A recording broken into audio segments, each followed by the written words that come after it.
Noi dall'inizio dell'anno scorso abbiamo destinato a questa provincia, dicevo, 236 nuove unità di personale delle forze di polizia che hanno segnato una possibilità di avere un turnover positivo di 30 unità.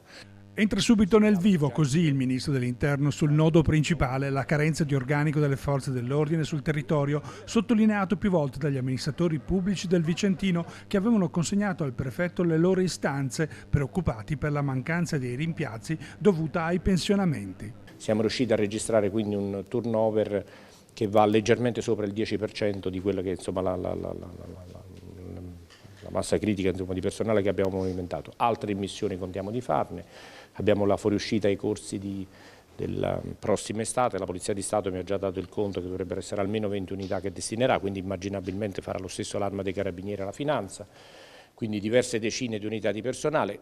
A livello nazionale registriamo che si sta abbassando la curva delle fuoriuscite per pensionamenti, che pure qui aveva inciso. Oltre al tavolo del Comitato per l'Ordine e la Sicurezza Pubblica, un segnale importante del Ministro è stato rivolto ai sindaci e ai rappresentanti delle categorie economiche. Proposto al sindaco, abbiamo condiviso anche un discorso importante di implementazione del sistema di presidio del territorio anche con le tecnologie.